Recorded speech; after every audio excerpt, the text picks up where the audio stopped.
자, 안녕하세요. 역학방송 사주명리학 기초 강의 오늘은 32번째 시간 지지에서 이제 유금에 대한 설명을 드릴 시간이 됐습니다. 지지에서는 이제 이 유금은 이제 가을로 들어선 시기죠. 그래서 이제 오행으로 보게 되면은 금의 속성을 아주 강력하게 나타내는 그런 글자다.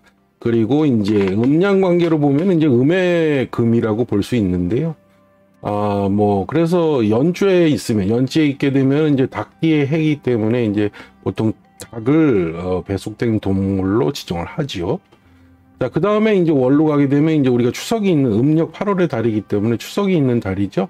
그래서 이제 오곡백곡과 무르익고 결실을 보는 달인데요. 자, 한번 이제, 우리 한자적인 연원부터 한번 살펴보도록 하겠습니다. 자, 한자의 연원으로 보게 되면은 우선은 이제 유라는 개념이니까요.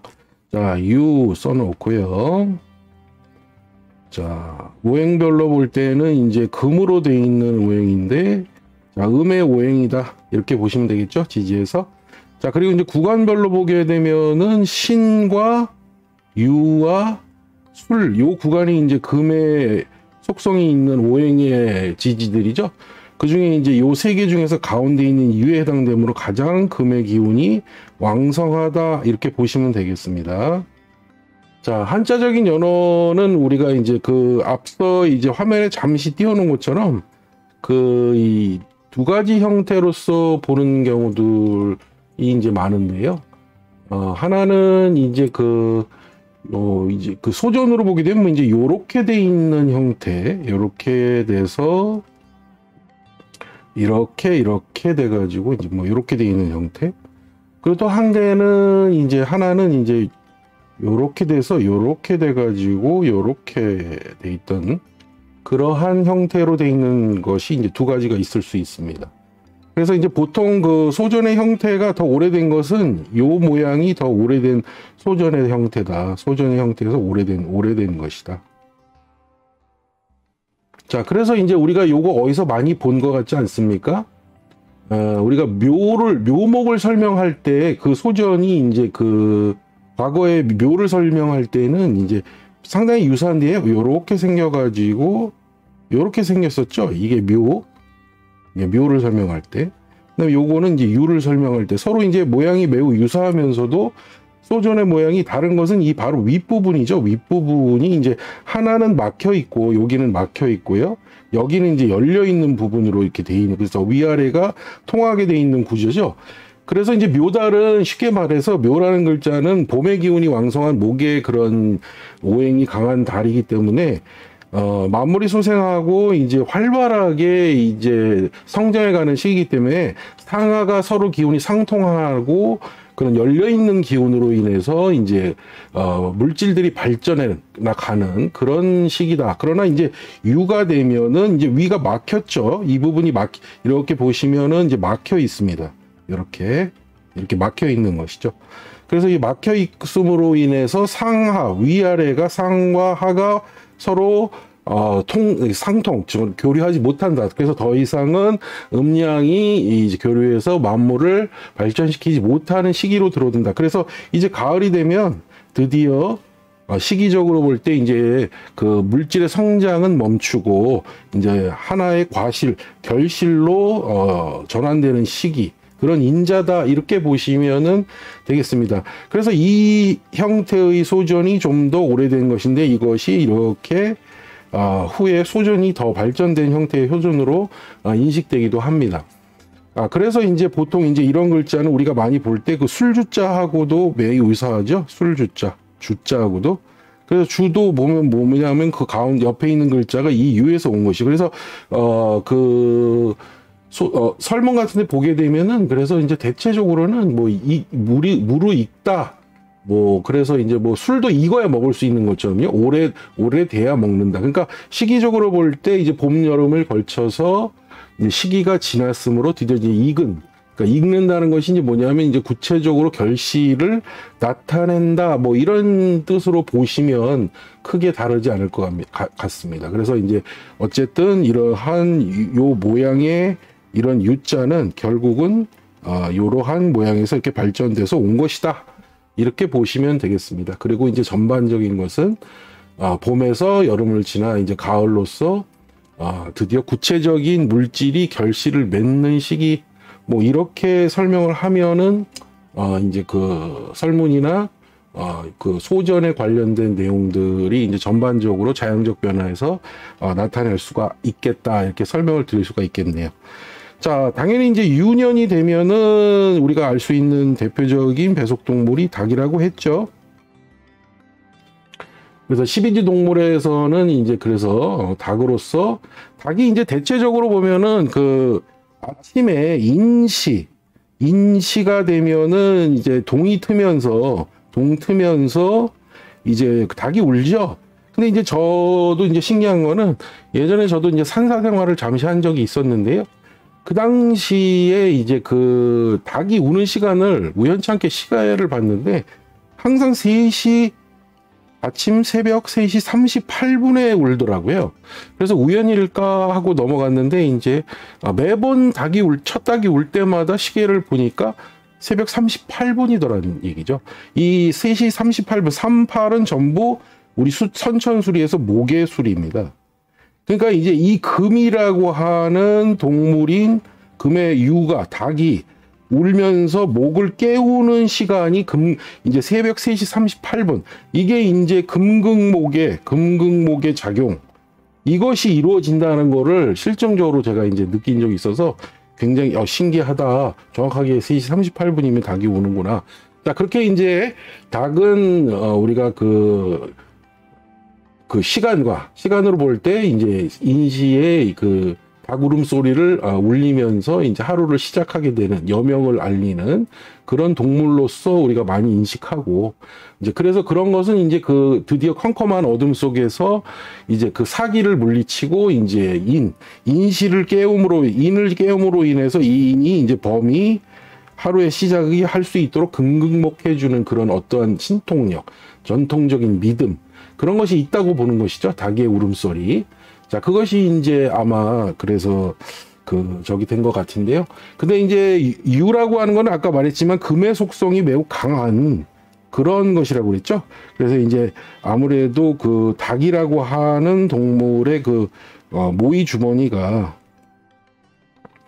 아무래도 이제 이제 땅에서 이제 모이를 쪼으면은 아무래도 뱃속에서 소화하기 위해서 이제 이런 딱딱한 모래를 소화시키기 위한 그런 것들을 지니고 있다 해서 아마 이제 닭이 배속된 것이 아니냐, 뭐 그런 이야기도 있습니다. 그러나 이제 우리 고전 전통서나 또는 문화나 이런 것을 나타내는 어떤 문화에 관련된 책들을 보게 되면은 아침을 깨우는, 그러니까 아침이라는 거는 인시인데 그 인은 우리가 인이 예지해서 그 인을 깨우는 요소, 그래서 인을 일으켜 세우는 요소, 그래서 새벽을 알리는 힘, 그래서 매우 현명한 것이다. 그리고 이제 굉장히 세상에 밝은 것이다, 여명을 주는 것이다. 이렇게 해서 이제 많이 좋은 역할로서 그런 것을 설명하기도 했죠. 자, 그래서 이제 닭은 그런 식으로 이제 간지로 볼 때는 연에 놓이게 되면은 닭이란 동물로서 닭띠의 해가 된다. 자, 그렇게 보시면 될 것 같고요.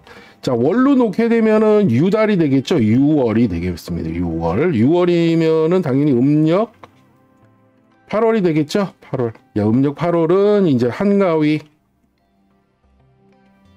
이제 추석이 존재하고요. 그래서 우리가 추석에 오곡백과에 무르익은 결실을 우리가 실증적으로 볼 수 있는 달이죠. 그래서 이제 추석에 이제 말하자면은 한 해의 그 농사의 결실을 보고 그것에 대한 감사의 차례도 지내는 그런 시기다.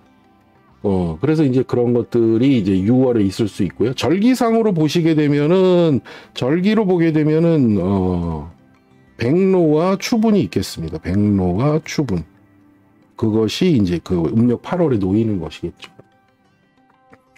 자, 그 다음에, 지장간 비호를 보면은 경금이 10이 되고요. 10.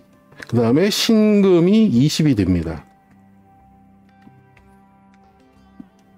그래서 전체가 다 금의 상황으로 강력한 그 금의 기운을 지닌 달 이렇게 보시면 되겠죠.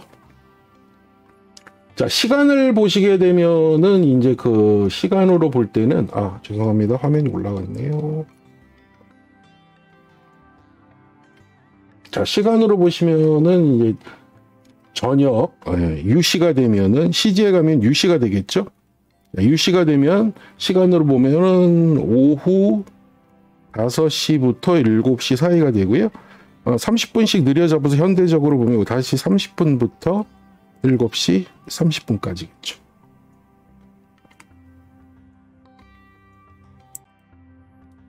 자, 다음으로 이제 살펴볼 거는 유라는 지지에서 자, 각 오행 10간의 상황이겠죠. 10간의 상황 한번 살펴보도록 하겠습니다. 자, 우선은 목의 오행이죠. 목의 오행의 10간인 간목과 을목. 자, 6월입니다. 6월의 상황. 월지가 6월인 경우. 자, 당연히 이제 갑을목 같은 경우에는 이제 기운이 거의 끊어진 상황이다. 그리고 이제 자기 계절이 아니고요. 금이 이제 강한 왕한 시기. 왕한 시기. 이제 왕을 표현할 때 항상 요런 글자를 쓴다고 그랬죠. 왕하다. 가장 강력하다 이런 뜻의 의미에 저희가 나중에 이제 왕상휴수사법에 대해서 한번 설명을 드리는데요. 그때 이제 저희가 정확하게 이 왕의 개념에 대해서 설명을 본격적으로 드려보도록 하겠습니다. 지금은 이제 강하다 정도로 이해하시면 되겠고요. 자, 어쨌든 이런 시기이기 때문에 이제 금극목의 시기가 많이 작동되니까 목은 이미 상당히 약하다. 자, 그렇게 볼 수가 있겠죠. 그래, 가을의 목은 매우 약한 상황. 자, 그렇게 이해하시면 되겠고요. 화는 어떨까요? 화는 병정의 일간들이 되겠죠. 화도 역시 굉장히 이제 약한 상황이라고 보면 되겠습니다. 네, 화 역시도 이제 이미 사오미 계절의 여름이 지났고요. 지나고 이제는 가을의 시기에서 가장 금의 기운이 센 시기이기 때문에 화의 본기도 이미 지난 시기니까 화도 약하다 이렇게 보시면 되겠죠. 토도 마찬가지겠습니다. 무토나 기토도 이제 뭐 과거 책들 보게 되면은 가을 토는 매우 허약하다 이런 얘기가 나와 있습니다. 이제 아무래도 이제 토의 기운이 그 목들의 결실을 맺기 위해서 이제 영양 성분이 이제 그 뿌리를 통해서 그 결실 부분에 집중하는 시기다 보니까 아무래도 토들은 더 많은 극을 받게 되면서 오히려 그 기운을 금에다가 전달해 주는 토생금의 시기이긴 하지만요. 토생금 이렇게 되겠지만 그 금에 전력적으로 기운을 모아주는 시기. 그래서 허약하다. 그러니까 화와 토는 같은 의미로 본다고 그랬죠. 화토일체라고 이미 앞선 강의에서 설명드려서 화토는 매우 약하다 이렇게 보시면 되겠습니다. 자, 금의 일주들은 경금과 신금이지요. 당연히 가을에 금의 자기 기운이죠. 금의 기운. 그런 금의 기운의 시기. 그러니까 이제 특히나 6월이 됐으니까요. 금은 자기 기운이 가장 왕하다 이렇게 인식하시면 되겠죠. 자, 왕한 시기. 자, 수는 어떨까요? 수는 임수와 계수. 수 같은 경우에는 이제 임수 같은 경우에는 앞서 신월에서 이미 장생을 얻어갖고 드디어 힘을 받기 시작하면서 다음 달로 넘어온 것이죠. 그러니까 앞으로 이제 이 6월이 지나 수월이 지나면 해월이 되면 이제 자기 계절을 앞두고 있죠. 그래서 우리는 그런 걸 뭐라고 저번에 시간에 설명을 드렸냐면 진기 이렇게 이야기했죠. 진기다. 죄송합니다. 이게 아니고 이렇게 돼서 자, 이렇게 됐죠. 진기가 된다. 진기. 그러니까 이제 희망적인 것을 앞두고 있는 시기다. 수는. 그래서 이제 어쨌든 금생수도 받을 수 있고요. 금생수. 그 다음에 앞에 진기의 영향으로 희망적인 시기다. 이렇게 보시면 될 것 같습니다. 자, 여기까지가 이제 전반적인 설명과 더불어서 각 오행 식감별 상황도 한번 쭉 살펴보도록 본 것이 내용이 되겠습니다. 자, 지지에서의 유금에 관련된 여러 가지 이야기들을 쭉 정리해서 한번 보내드렸어요. 지금 제 화면에 보시면은 그래서 정자로 쓴 유와 소전 두 개도 같이 아까 설명대로 올려놨죠. 그래서 이제 더 오래된 형태의 소전은 이제 제일 안쪽에 들어있는 저 소전 형태가 조금 발전된 형태로 가운데 있는 소전으로 발전했다가 나중에 이제 한참 후에 저 해서인 정자로 이렇게 정립이 된 것이죠. 자, 그 차이는 앞선 강의에서 좀 전에 말씀을 드렸고요. 자, 그래서 지지에서 이제 음력 8월에 해당되는 유금에 대한 설명을 다 드려봤습니다. 한번 전반적으로 이해해 보시고요. 필요한 내용들은 숙지하시고, 이제 술과 해만 하면은, 지지, 12지지도 다 끝나게 되겠습니다. 자, 그럼 다음 시간에 이제 유금 했으니까 이제 술토 시간에 또 뵙도록 하겠습니다. 자, 벽강이었습니다. 감사합니다.